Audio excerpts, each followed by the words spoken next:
Hello, Vlad with you and a new author's story from my channel, Amazing Life Story. Lena was riding the bus, silently staring into the distance. Her head had been in complete disarray for several days, and the reason for that was the inheritance she received from her father. A father she had never seen in her life. As a child, her mother tried not to talk about him or to answer with standard phrases. Like, he had such a job that he had to disappear for a long time. Now Lena could not remember exactly who her mother called him. Either a pilot or a geologist. But only when she went to first grade, Lev Petrovich appeared in their house. When Lena asked what happened to her dad, her mother then sharply answered, "Where is this dad of yours? He is not here, forget it, Lev will be your dad now." Quote. At first, due to her age, Lena tried to express her dissatisfaction with the waters of Sochim as best she could, but he turned out to be a good person and was able to really replace her father. There was only one problem. At school, her classmates constantly made fun of her. Kolya tried especially hard, the main ringleader of all the mischief in their class. As soon as she was called to the board, he would yell at the whole room. "Frolova, where did daddy pick you up, poor thing? Maraev's daddy's daughter must be Maraev, so you'll abandon her." The teachers tried to pull the upstart away every time, but he found a way to pick on Lena again and again.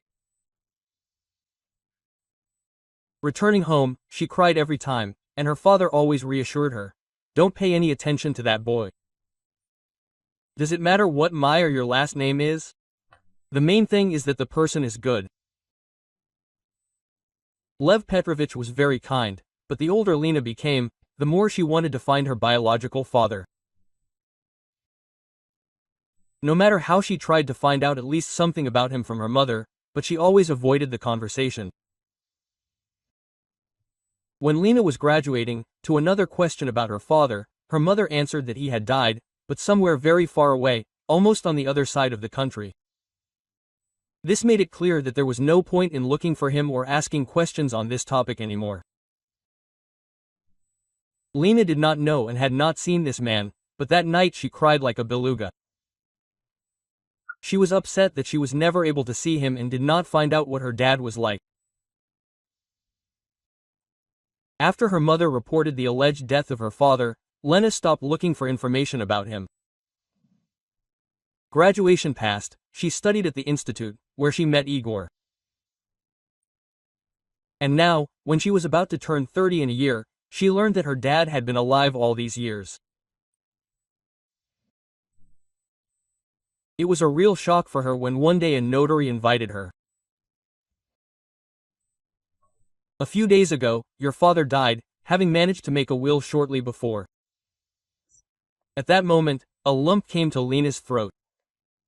Her eyes filled with tears. "How did he die? And why didn't he find me? I thought he was long gone." "He tried, giving me a glass of water," the man said, "but then, having learned that your mother had remarried, he decided not to interfere in your life." After a second of silence, he added, "I knew your dad very well. He was a wonderful man." Lena, as if she were experiencing her father's death all over again, just as she had at the age of 17, again regretting that she had never been able to see him. When the notary said that she had been bequeathed an old sofa that stood in a rented apartment, she asked in surprise, "The sofa? What should I do with it? I don't even have anywhere to take it. My husband and I live in his house." The notary shrugged and said insistently, "You have to take it. My father asked him to make sure that you, his only daughter, received it." When she returned home and told her husband everything, he remarked with displeasure, "Well, your daddy is giving it to me." Not only did he abandon his daughter once, but instead of a normal inheritance he left some junk. "I hope you're not thinking of dragging this junk here?" Lena flushed at his words.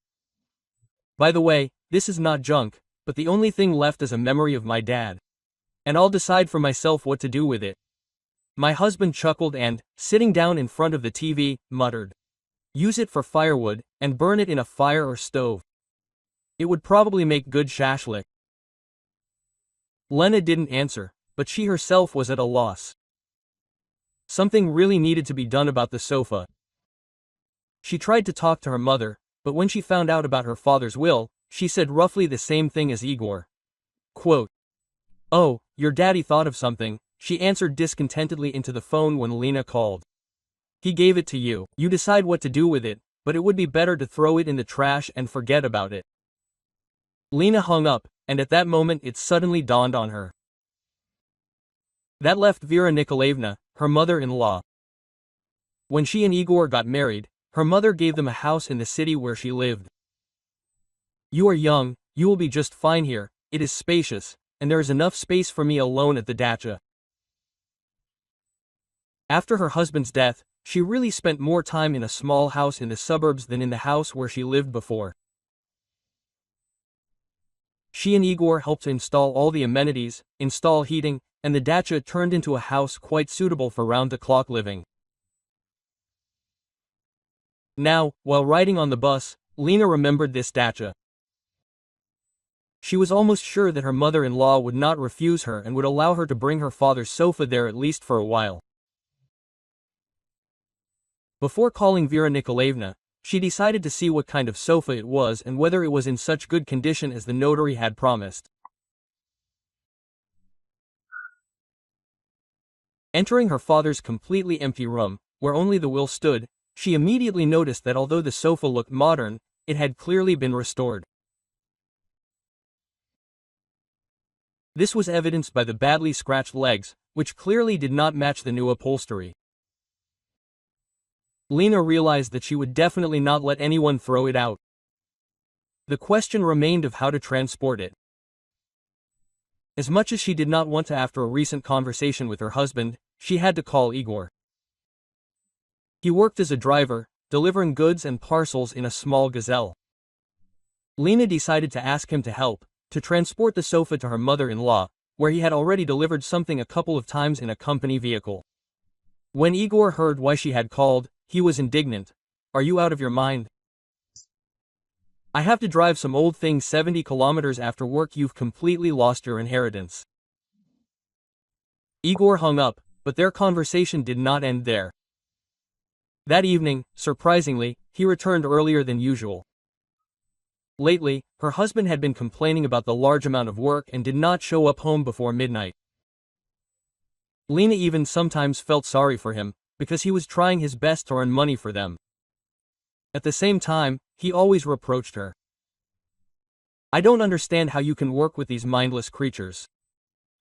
It would be better if she went to work as a saleswoman in a store, there would be more sense."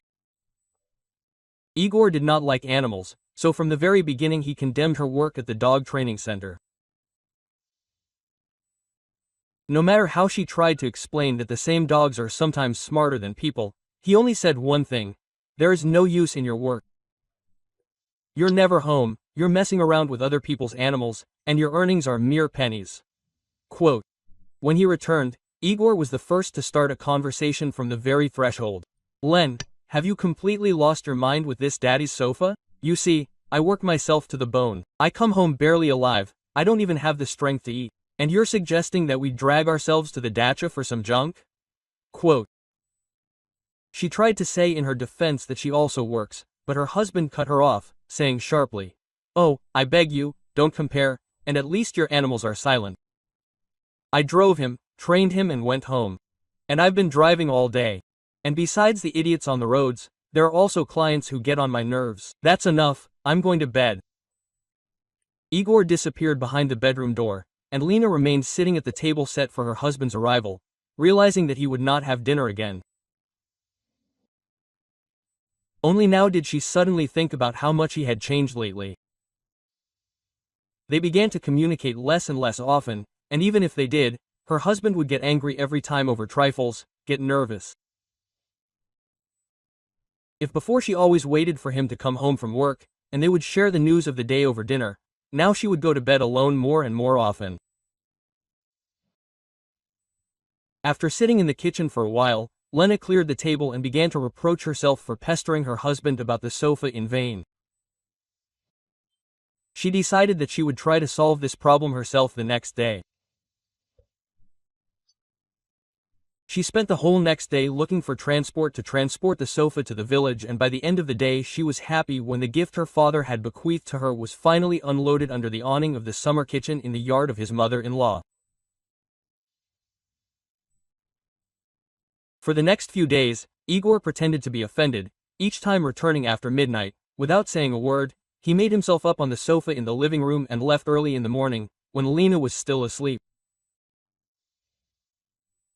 This situation seemed unbearable to her, but she did not want to make peace with her first, believing that her husband had unreasonably inflated this quarrel. Lena hoped that he, as always, would calm down in a few days, and they would communicate again as before. But a couple of days later a new problem arose, which Igor would definitely take with hostility. That morning, Lena, as always, came to work early, and a shaggy dog, limping on one paw, but happily wagging its tail, rushed right at her feet. She immediately recognized Jack, with whom she had worked several times. One eye and ear of the poor guy were bruised, and the other seemed to be filled tears at the sight of Lena. Quote, "Jack, my dear, what happened to you?"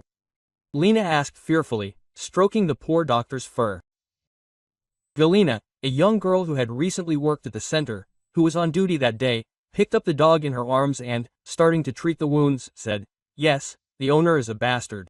Can you imagine, he came, threw Jack to me and said that he doesn't need a stupid dog, like, he doesn't follow commands, doesn't wear slippers, doesn't give his paw.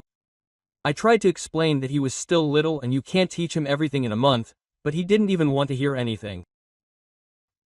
Lena, going up to the dog, stroked him and affectionately said, "Well, maybe you're for the best." Judging by the baby's condition, the owner didn't stand on ceremony. Apparently, he laid his hand on the poor thing. Quote, "Never mind, we'll find you a new friend." Having said this, Lena thought about it. She had dreamed of having her own dog for a long time, and this little one was rubbing against her so affectionately that Lena couldn't stand it and, taking Jack in her arms, said, "Maybe I'll be your new owner? But it looks like they won't let us in the house." At that moment, Anna remembered her mother-in-law again and immediately dialed her number. "Vernie Nikolaevna, here's the thing." Lena started the conversation timidly, but continued a little bolder. "They brought us such a good dog. I would like to take him, but you know how Igor feels about animals." After a second of silence, as if giving her mother-in-law time to come to her senses, she added, "Maybe you could take in a stray?" To her surprise, the woman immediately answered quite cheerfully, "Why not?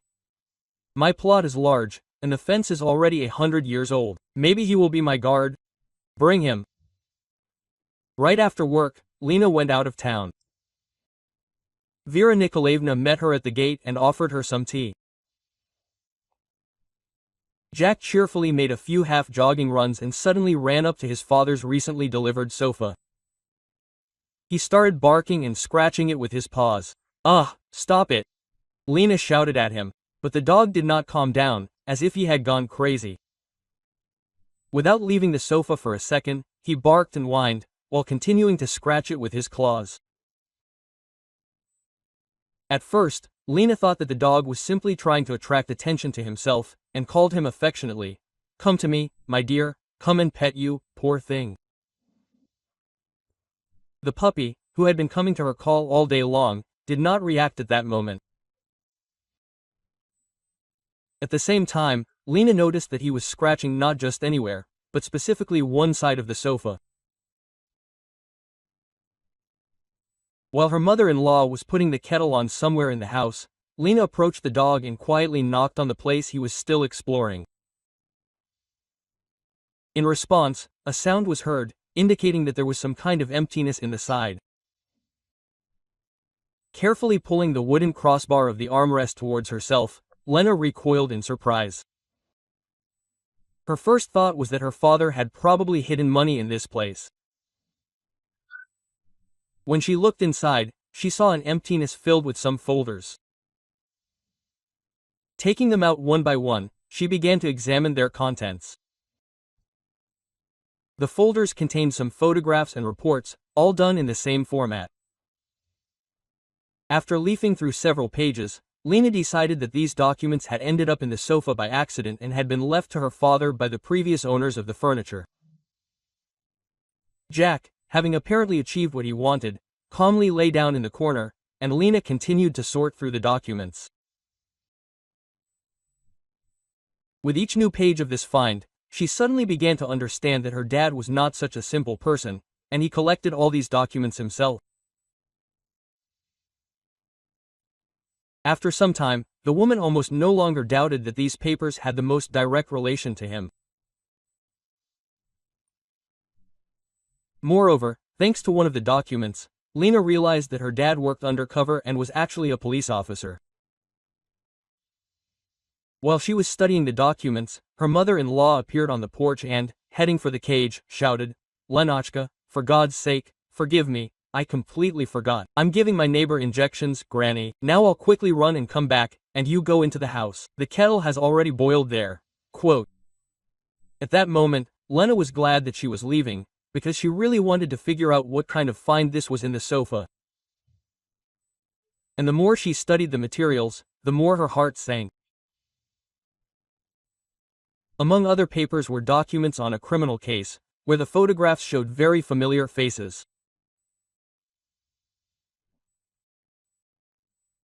In a state of shock, she learned that many years ago, her father had tracked down a group of cunning swindlers, who, as it turned out, were her current mother-in-law and father-in-law. These two managed to gain the trust of lonely pensioners and appropriate their savings for themselves. Lena sat holding the documents in her hands, hardly believing what she had learned from them. Her father-in-law had been dead for more than 3 years, but in her memory he remained as a kind, sympathetic person, whom no one would ever have thought capable of such a thing, as, incidentally, did this same with her mother-in-law.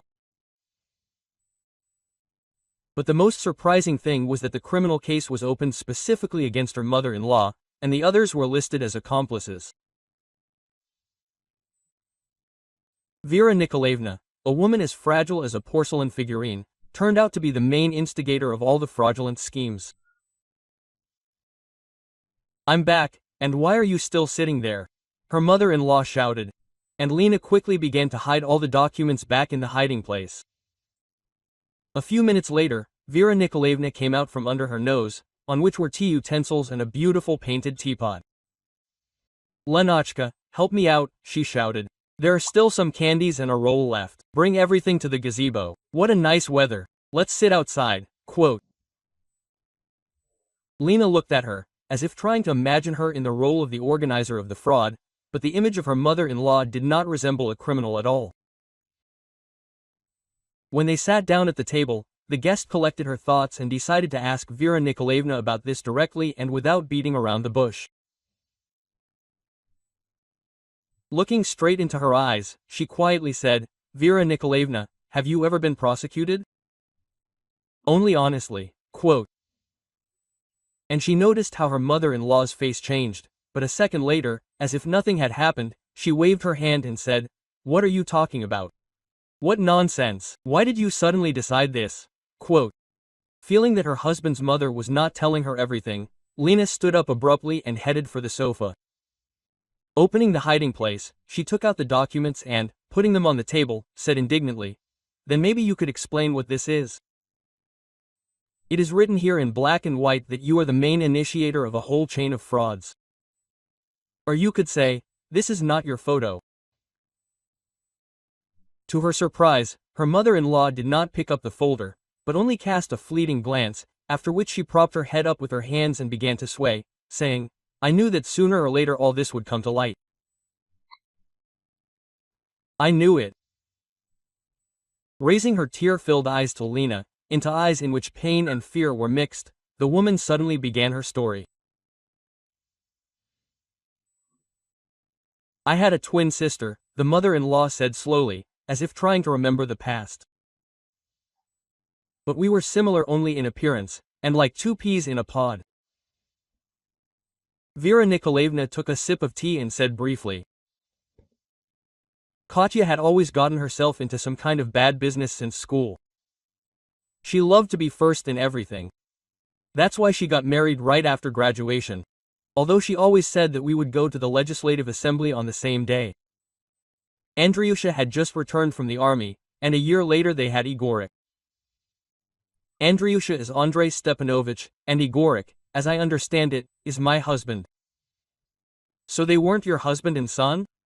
How is that? Lena asked confusedly. My mother-in-law chuckled. Yes, yes. It was my dissolute sister's family. Andrei and Katya did their dirty deeds together until the police found them.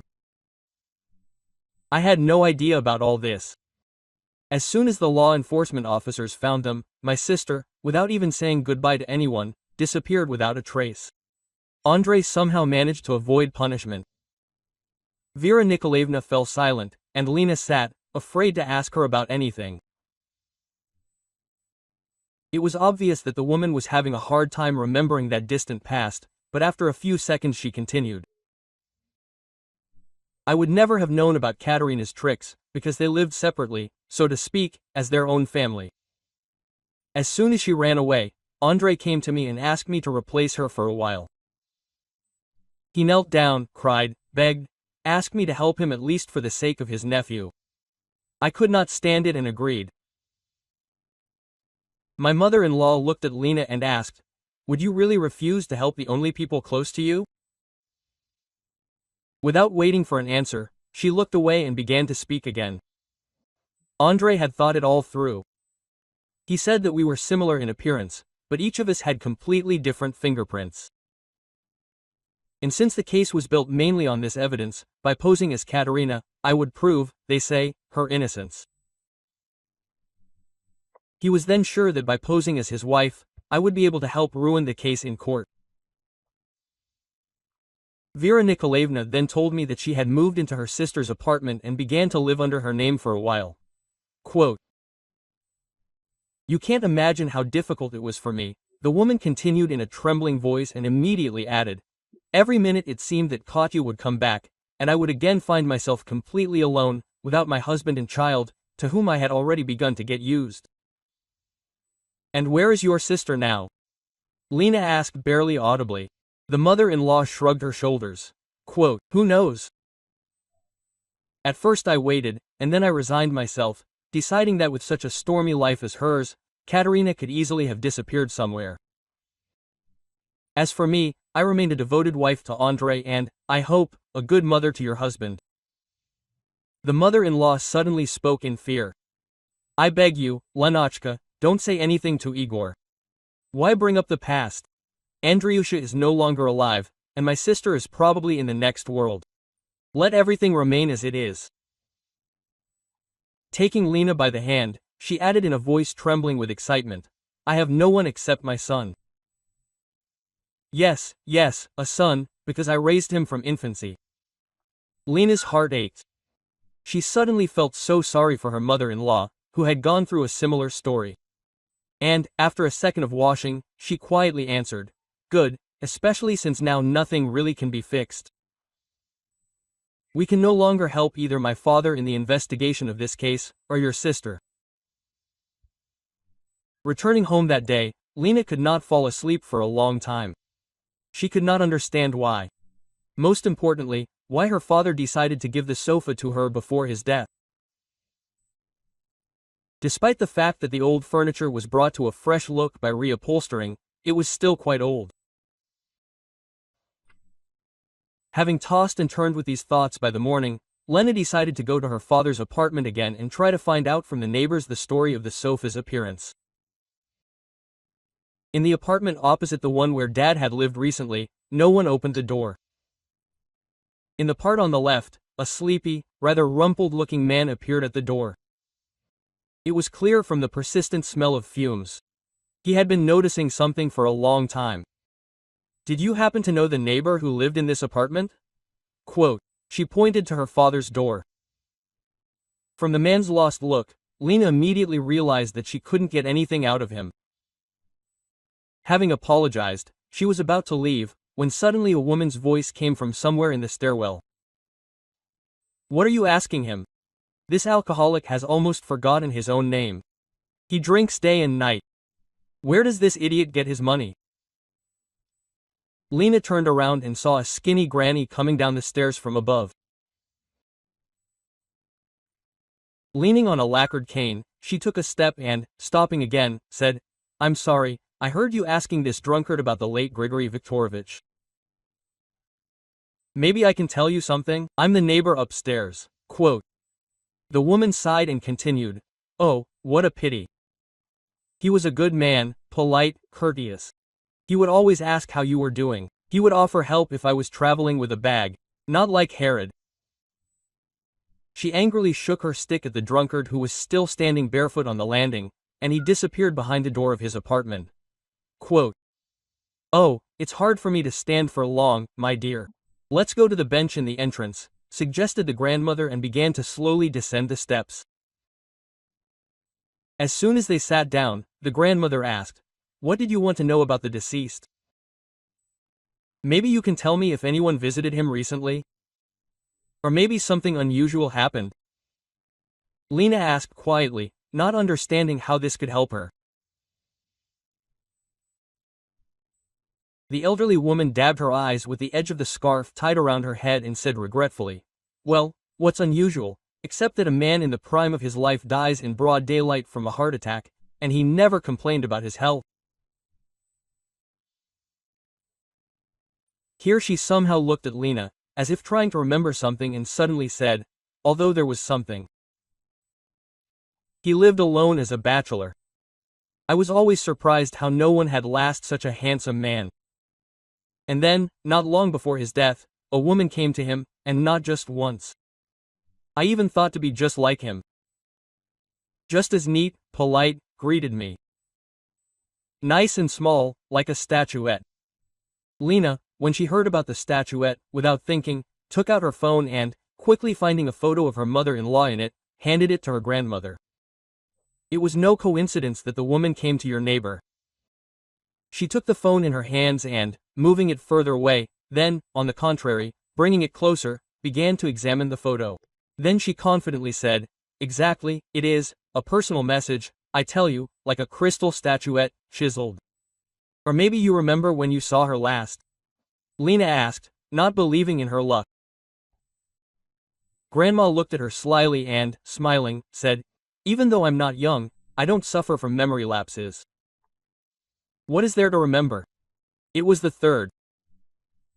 I just had an appointment with the doctor and, leaving the entrance, I ran into this lady." Lena was thrown into a fever. Her heart began to pound wildly. It was on the 3rd that her mother-in-law spent almost the whole day at their house. Having stopped by in the morning, she felt ill and sat until the evening, waiting for Igor to take her home.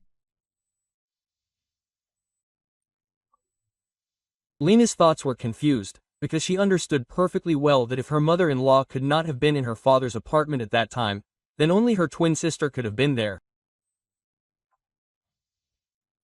As soon as she thought about this, she felt a prick in her chest on the left side, and the thought suddenly flashed through her head that her father might not have died on his own. Lena immediately imagined how Katerina, who had shown up, found her father, deciding to take revenge for everything. After all, it was because of his investigations that she was forced to flee, having lost both her husband and son. Having thanked her neighbor, she quickly walked towards the bus stop. She urgently needed to see her mother-in-law, to find out if her sister was capable of such a terrible step.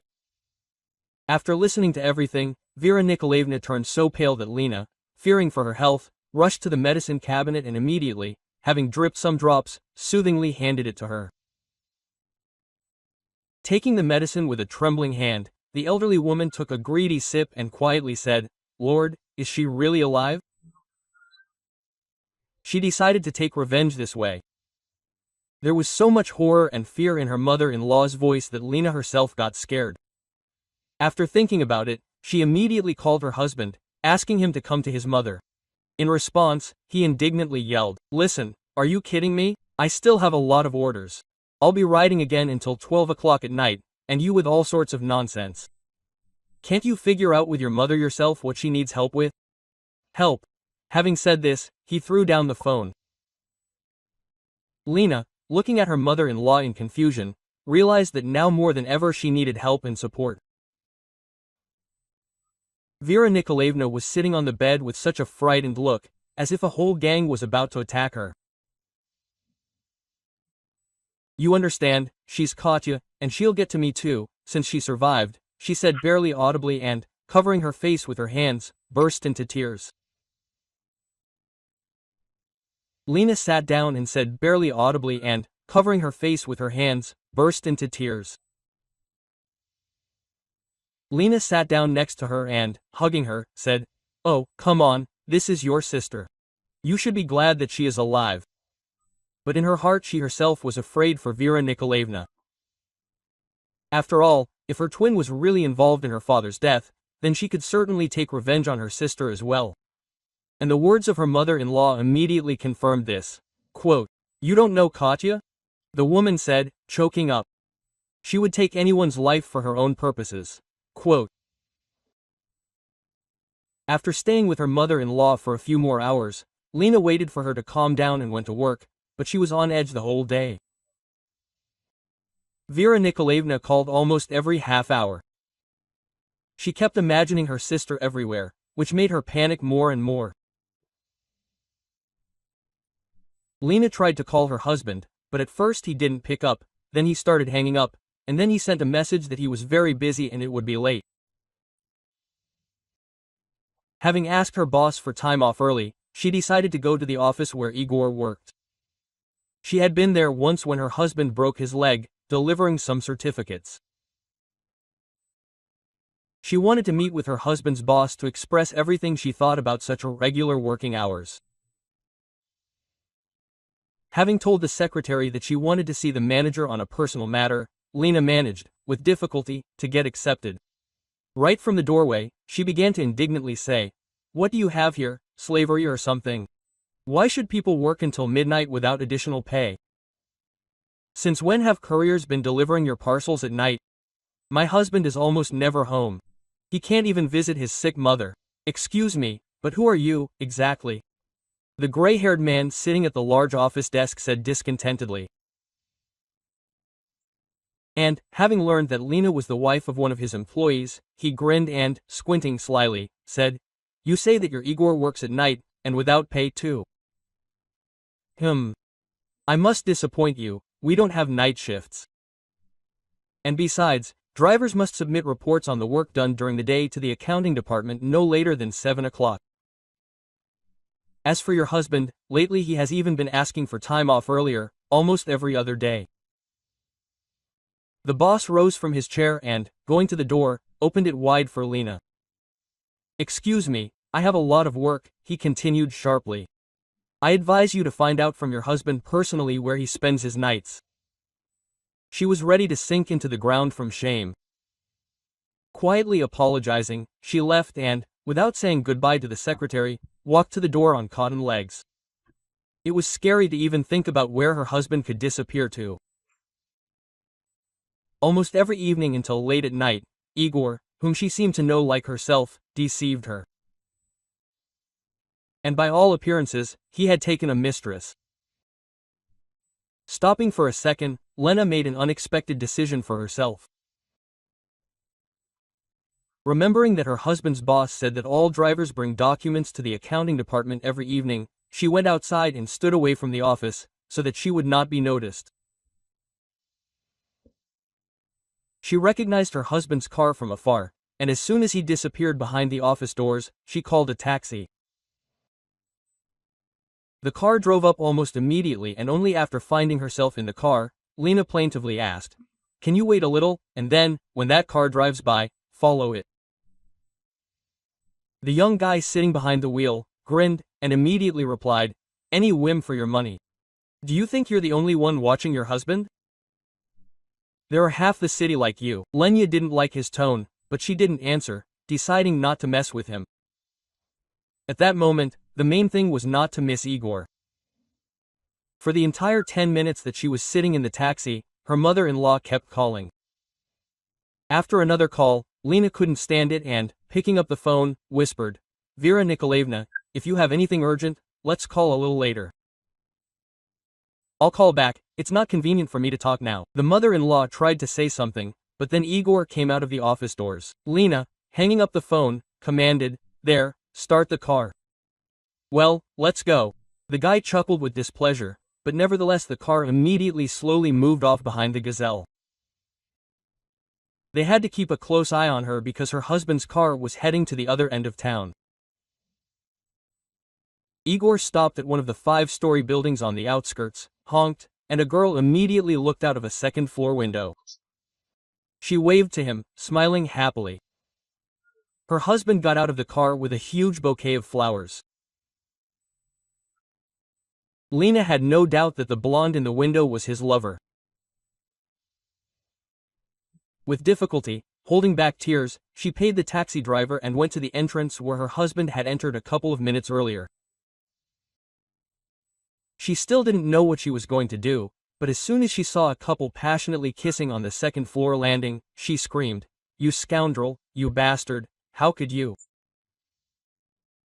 In a second, she was next to her husband and, unexpectedly, slapped him in the face with all her might. "I can't see you anymore, so that your spirit would no longer be in my life." Already going down the steps, she turned around again and, looking at the confused lovers, added, "I'll file for divorce myself, tomorrow." Lena went outside and began to greedily gasp for air. It seemed to her that she would choke from lunch and anger. She had believed for so long that her husband was trying to earn money for them, which was why he stayed late. And at that time he was having fun with a blonde, 5 years younger than Lena herself. Without realizing it, she walked down the street. At that moment, it seemed that the whole world had collapsed. Lena did not know where and how long she had been walking. She was brought out of this state by a phone call. Seeing that her mother-in-law was calling, she did not want to pick up the phone at first, but then, as if sensing something, she answered. An unfamiliar voice on the other end of the line said, "This is an ambulance doctor. The neighbors gave us your phone number, we're picking up your mother-in-law. She had a hypertensive crisis." Without thinking, Lena immediately went to the hospital, but they wouldn't let her see her mother-in-law. The doctor who came out to see her immediately began to explain, "Many people live with high blood pressure for quite a long time. The main thing is to take your medications on time and avoid stress. Your mother-in-law, it seems, suffered some serious shock, which led to such consequences. Say thank you to the neighbor who saw her fall unconscious in the yard." She immediately called an ambulance. Another half hour, and who knows how it would have ended. Lena was almost certain that the exacerbation was caused by the appearance of her missing sister, but she couldn't tell anyone. For the next few days, she asked for time off from work and sat in her mother-in-law's ward, but she never regained consciousness. All these days Lena watched with interest as the young guy who worked as an orderly in the department carefully transferred the patients of the department to a wheelchair and took them to procedures. He looked after the patients so carefully, as if they were his closest relatives. Anton, that was the name of the orderly, fed the patients with a spoon, straightened the bed, gave them something to drink if necessary. In general, he did everything. Catching her glance one day, he smiled shyly, and a few minutes later came up and quietly said, "You sit here every day.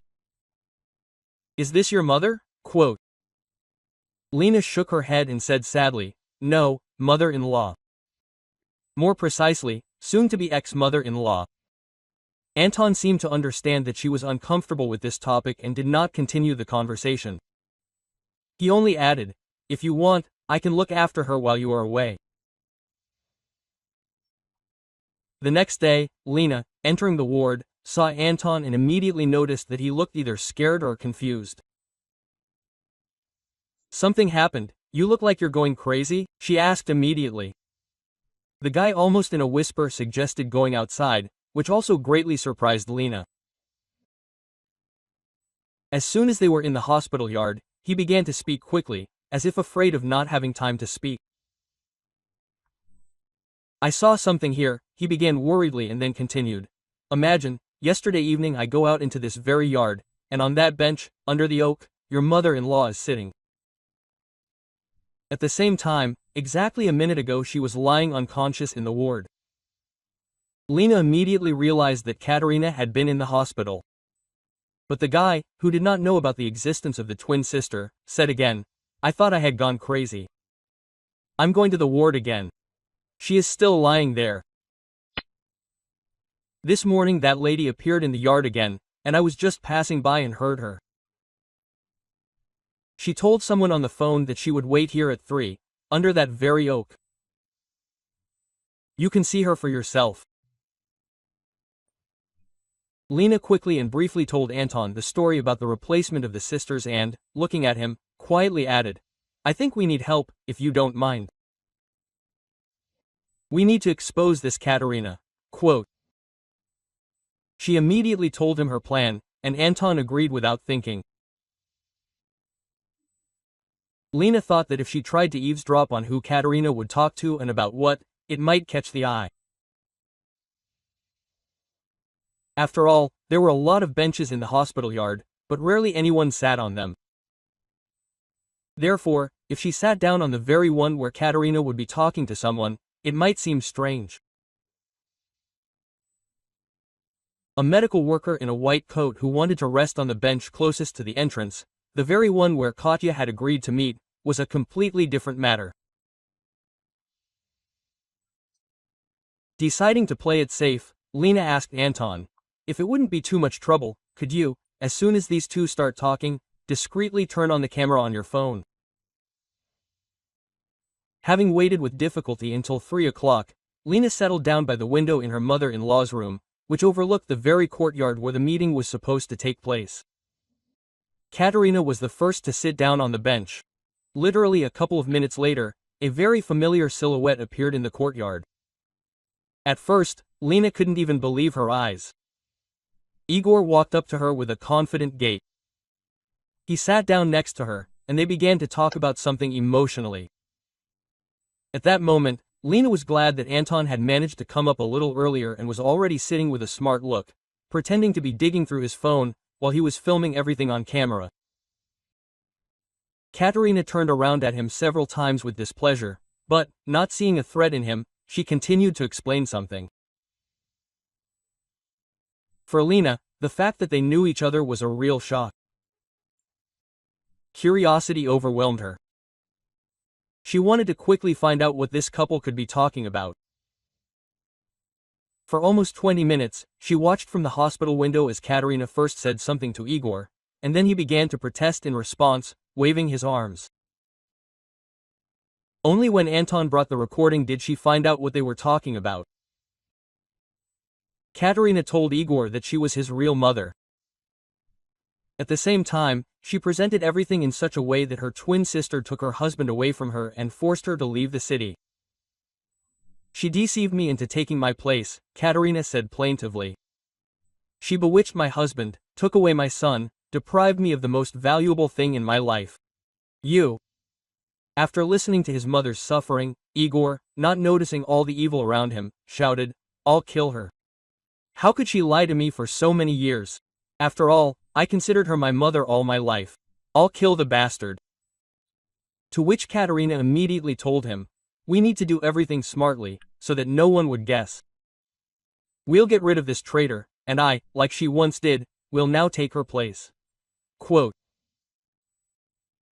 Lena immediately understood that they were talking about Vera Nikolaevna, and, looking at Anton with fear, she barely audibly said, "They want to get rid of my mother-in-law. And they talk about it in such a way that I have no doubt that they will do it."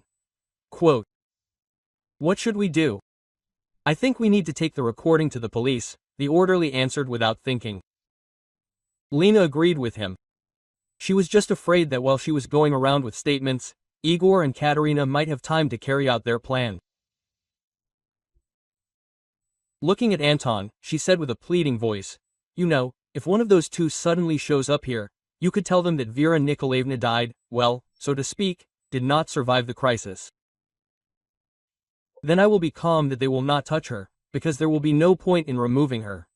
Quote. She was sure that Igor or even Katerina herself would come to the hospital in the very near future, but she did not expect it to happen so quickly. When Lena was about to leave, she quite accidentally noticed how Anton walked quickly into the hospital yard. He returned. "I beg you, come to meet me quickly." "He should not reach the ward," Lena almost shouted.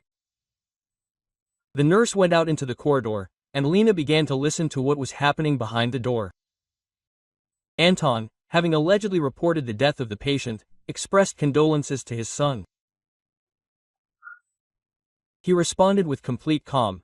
"Then it will be better this way." He said it as if it was not about the death of the person who raised him, but about something completely ordinary. When Igor left the hospital, Lena sneaked a peek out the window from behind the curtain and, to her horror, saw her husband walking happily smiling. After that, she had no doubt that the recording needed to be taken to the police as soon as possible. Having asked Anton to look after her mother-in-law, she decided to follow her husband first. And before going to the police, she wanted to see where Katerina was hiding. After all, most likely, it was to her that Igor went to tell the news of her sister's death. Lena was not mistaken. Only she did not expect that the impudent sister, without waiting for Vera Nikolaevna's death, would settle in her house. Having made sure that the couple was celebrating their victory, not expecting a catch, she immediately went to the police. At the department, they listened to her attentively, took the video and asked her to describe everything in detail. To confirm her words, Lena showed one of the documents that she found in the sofa. The investigator carefully studied everything and immediately, having thanked her, began to call somewhere. When Lena returned to the hospital, Anton happily said, "Can you imagine, the patient regained consciousness. But now she absolutely must not worry, so take care of her and do not tell her anything for now." Quote, "The first thing the mother-in-law asked when she saw her daughter-in-law was, 'Where is my sister? Did you find her?'" Quote. Lena, remembering Anton's saws, shook her head negatively and immediately changed the subject. Every day she continued to visit Vera Nikolaevna, buying her everything she needed. At the same time, she never saw Igor in the hospital. They had some kind of rush job there, maybe they sent him on a business trip somewhere. At the same time, she tried not to look Vera Nikolaevna in the eyes, so as not to give herself away. And she believed her. Every day when Lena was about to leave, Anton volunteered to see her off, and they walked a few stops, talking about everything under the sun. He turned out to be an interesting conversationalist, smart, well-read. And for some reason he went to be an orderly, she decided to ask one day. To which the man immediately replied, "You know, by my first education, of course, I am an engineer. Mom wanted me to get this profession, but I never worked in my specialty. When I was in my last year, she got very sick. I had to look after her." Quote, "Mom passed away last year, and I decided to go into medicine. To begin with, I wanted to be an orderly, and then next year I would try to do something more serious." Each time she liked Anton more and more. And he showed unambiguous signs of attention. Lena saw that he liked her, and that was nice. As soon as her mother-in-law started to recover, Lena filed for divorce and was impatiently waiting for it to happen. A week after she had visited the police, she was invited again. The same investigator, seeing her, said, "Thank you from the bottom of our hearts. You have helped us a lot. We opened the case against this Ekaterina, and everything immediately fell into place. Of course, many years have passed, but she will still have to answer." "They will definitely not release her?" Lena asked timidly, secretly worried about Vera Nikolaevna. The investigator smiled and said with confidence, "Don't be afraid, she will not be released anytime soon, so live in peace." "Katya, did you know that your husband had a mistress?" Lena nodded her head, and he added, "So Ekaterina arranged everything so that they would meet." In this way, she wanted to set your husband against you and your mother, so that it would be easier to lure him over to her side. Quote.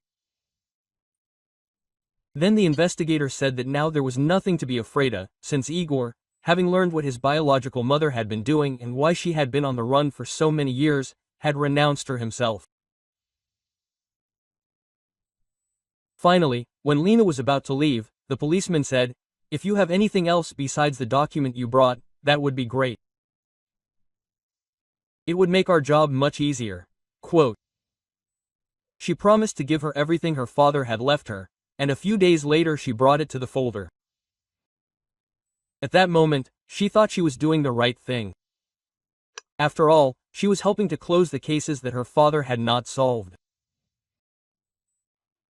In one of the folders, there was a notebook that resembled his diary, where he wrote that everything that was happening seemed a mystery to him. After all, at first the fraudster had only fingerprints, and then the case fell apart because the fingerprints in the file did not match the real ones. Could Lena's father have suspected then that he was dealing with completely different people? Lena was never called to the department again, and she herself tried to forget this story as quickly as possible. And there was no time to think about it. After being discharged from the hospital, Vera Nikolaevna offered to live with her, and when she learned that Lena had filed for divorce, she sighed sadly. Well, that's how things were decided upstairs, but remember, you'll always be like a daughter to me. She really treated Lena very well, and Lena was grateful for that. Even when her mother-in-law found out that Anton was courting Lena, surprisingly she approved of the relationship. You're very good, you have the right to be happy. It's a pity, of course, that it's not with my son, but Anton is a wonderful, kind young man. All that's left is to be happy for you. Lena hadn't seen Igor even once during the entire time and was very surprised to meet him in court. He came to the divorce looking like a beaten dog. Thinner, with a dull look and bruises under his eyes, Igor began to say guiltily, "Forgive me, please, I'm such an idiot, I let my mother entice me, turn me against you." Grabbing her hand, he continued in a slightly quieter voice, pleading, "Please give me a chance. I'll fix everything, don't leave me." Quote.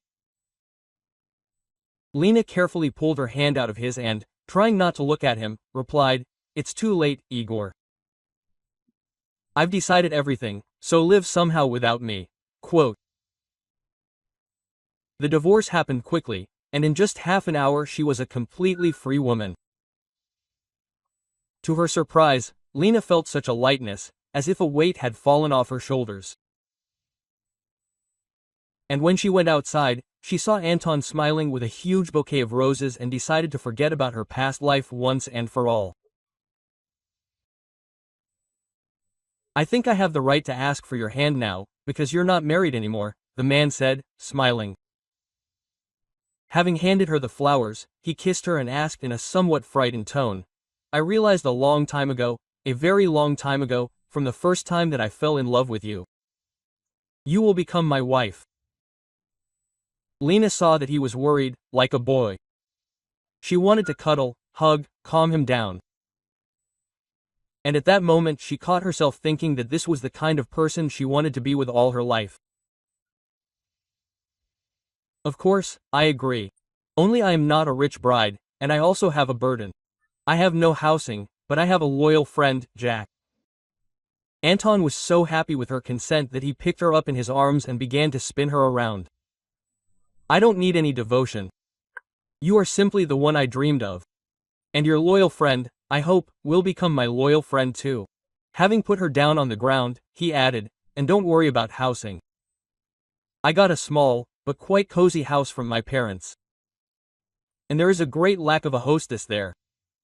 Lena laughed cheerfully. 3 months later they had a wedding, where Vera Nikolaevna was an honored guest. And a year later Matvey was born. If you like the story, please support me with the thumbs up button. It's just one click for you, but it's very important to me. Thank you. M.